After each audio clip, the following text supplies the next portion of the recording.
Esse exercício do Enem de 2018 diz que o monóxido de carbono, o CO, é um gás extremamente tóxico. Ele interfere no processo respiratório dos vertebrados, pois se o CO estiver presente no ar, haverá no sangue uma competição entre o CO e o O2. A gente viu isso daqui nas dicas, né? Que acontece tanto com o NO como com o CO. Infelizmente, grande parte da população convive diariamente com a presença desse gás, ou seja, convive com a presença do monóxido de carbono. Uma vez que ele é produzido em grandes quantidades, aí aqui ele pergunta, onde ele é produzido em grandes quantidades? De acordo com o nosso vídeo, a gente viu que tanto o NO quanto o CO, ele é produzido no processo de combustão incompleta de combustíveis fósseis. Agora, aqui, na verdade, o ponto-chave é essa questão do incompleta, e a gente vai entender por quê. Primeiramente, nas queimadas em matas e florestas, na verdade, se eu tiver uma queima completa, eu vou ter produção de CO2, de dióxido de carbono. Aqui, então, não pode ser a questão A.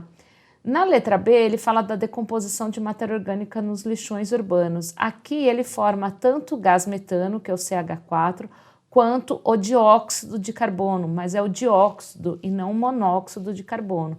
Então aqui não pode ser.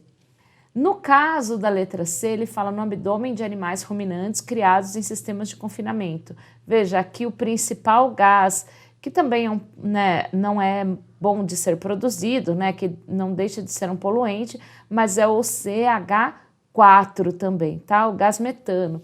E aqui, na letra E, nas chaminés das indústrias que utilizam madeira de reflorestamento como combustível. Veja, se a queima de madeira é como se fosse a queima de matas e florestas. Então, na verdade, se eu tenho uma queima completa, eu tenho, na verdade, a formação de CO2. Então, também não pode ser a letra E. E, na verdade, mesmo a letra D, se ele falasse simplesmente a combustão de combustíveis fósseis, você teria mais a produção de CO2 do que CO. Porque, veja, eu vou dar um exemplo aqui para vocês. Se eu tiver, por exemplo, o isohectano, que é um tipo de combustível, então C8H18, então esse aqui é o isohectano. Se eu tiver oxigênio suficiente para reagir com esse isohectano, eu vou ter a formação, na verdade, de CO2 mais água. Então, por quê? Isso acontece quando eu tenho quantidade suficiente de oxigênio para poder reagir com esse isohectano. Isso aqui, ó, é o que a gente chama de combustão completa. Agora, se eu não tiver uma quantidade suficiente para reagir com esse isohectano, aqui eu ainda não balanceei as equações, tá?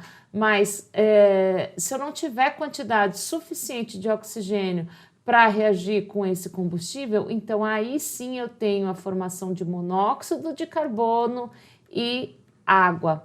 Então, isso daqui é o que a gente chama de combustão incompleta. Então, fiquem espertos, porque se cair uma questão que fale sobre combustão completa ou incompleta, essa é a diferença. A completa, ela vai ter oxigênio suficiente para gerar CO2. Se eu tiver aqui uma combustão incompleta de combustíveis fósseis, como é o caso aqui do isohectano, eu não tenho quantidade de oxigênio suficiente, então eu tenho a formação de monóxido de carbono.